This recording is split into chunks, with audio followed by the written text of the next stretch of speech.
तो ये कॉम्प्लेक्स बनता है। अब ये जो कॉम्प्लेक्स है ना, ये आपके अभी समझ में आएगा नहीं, कॉम्प्लेक्स को हमने बड़ी डिटेल में पढ़ना है चैप्टर नंबर 14 में, ठीक है। तो चैप्टर नंबर 14 में हम पढ़ेंगे ये मैग्नीशियम का हेक्सा एक्वा कॉम्प्लेक्स बनाएं, और इसको मैं बस थोड़ा सा आपको बना के दिखा दूं कि ये कॉम्प्लेक्स होता कैसा है। मैग्नीशियम का इक्वेशन बताइएगा ज़रा, इक्वेशन बताइएगा।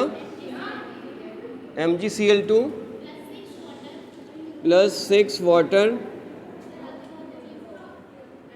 इसके बाद क्या है ब्रैकेट के अंदर, मैग्नीशियम है, H2O6 है, प्लस 2 है, प्लस 2Cl नेगेटिव है। बेटा असल में होता ये है कि मैग्नीशियम को अगर आप देखो ना, तो मैग्नीशियम का एटॉमिक नंबर क्या है, 12 है। Electronic configuration 1s2, 2s2, 2p6, 3s2। इसके बाद देखो जो 3s2 होता है ना, इसके बाद इसके अंदर ना 3, आपको पता है 3p0 होगा। इसी के थर्ड शेल में p भी आ जाता है ना, थर्ड शेल के अंदर 3 सब शेल होंगे ना, तो इसके 3p0 होता है, और इसके अंदर 3d क्या होता है, वो भी 0 होता है। लेकिन जब मैग्नीशियम तो यहाँ पे +2 है ना, मैग्नीशियम यहाँ पे +2 है। अब ये जब ये +2 होगा ना, तो यहाँ से लेकर ये 3s 0 हो जाएगा, और 3p भी 0 होगा, और 3d भी क्या होगा, 0। हाँ ना, इसने 2 इलेक्ट्रॉन लूज़ किए ना, 2 इलेक्ट्रॉन लूज़ किए हैं। अब होता क्या है कि बेसिकली से जो 6 वाटर है ना, वाटर बेसिकली ना इलेक्ट्रॉन पेयर डोनर होता है।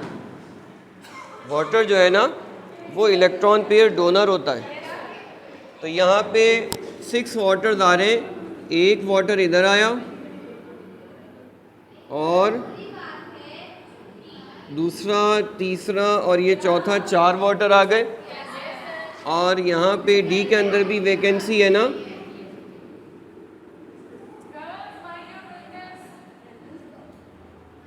आप लोगों ने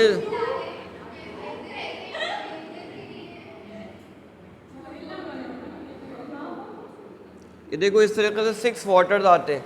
अभी हो सकता है आपको ये थोड़ा सा मुश्किल लग रहा हो, लेकिन नहीं समझ में आ रहा। अच्छा ये समझ में आ रहा है, वैकेंसी है इसके पास, वैकेंसी ये समझ में आ रहा है। नहीं, इसके पास ऑर्बिटल्स वेकेंट हैं, बहुत सारे ऑर्बिटल्स वेकेंट हैं। थर्ड शेल के अंदर 3 सब शेल होते हैं, 3 सब शेल होंगे, सही है ना, और हैं सारे वेकेंट। अब एस के अंदर 1 ऑर्बिटल है, पी में 3 ऑर्बिटल है, डी में 5 ऑर्बिटल है, सारे वेकेंट हैं। अब जब वेकेंट है तो पॉसिबिलिटी है कि अगर कोई इलेक्ट्रॉन पेयर डोनर इनको आके इलेक्ट्रॉन पेयर डोनेट करना चाहे तो डोनेट कर देगा। अभी क्या है, उनको इलेक्ट्रॉन पेयर डोनेट करके कोऑर्डिनेट कोवेलेंट बॉन्ड बनते हैं, इसलिए कि वो बॉन्ड जिसमें दोनों एटम एक ही इलेक्ट्रॉन एक ही एटम दे रहा होता है, वो कोऑर्डिनेट कोवेलेंट बॉन्ड होते हैं। तो ये कोऑर्डिनेट कोवेलेंट बॉन्ड बनते हैं। अब ये जो है ना मैग्नीशियम होता है, इसमें +2 और 6 वाटर इसको आके कोऑर्डिनेट कोवेलेंट बॉन्ड बनाते हैं। हाँ बेटा, बस अभी ये जा रहे हैं। ये देखो 6 वाटर ने आके ना इससे कोऑर्डिनेट कोवेलेंट बॉन्ड बनाए। इतना मुश्किल नहीं बेटा, आप इस पर गौर करेंगे ना, ये आ जाएगा समझ में।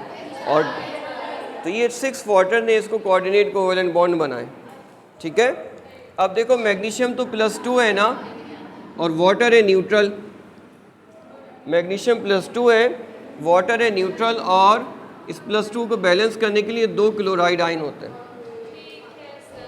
ये जो कंपाउंड बनता है ना, ये कॉम्प्लेक्स होता है। कॉम्प्लेक्स कंपाउंड के अंदर क्या होता है कि मल्टीपल कोऑर्डिनेट कोवेलेंट बॉन्ड बने हुए होते हैं because of the available vacancies.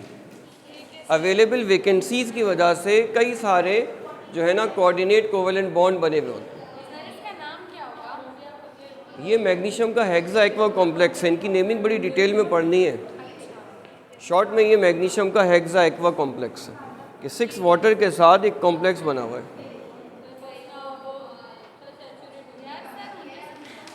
इसको स्टॉप कर दो।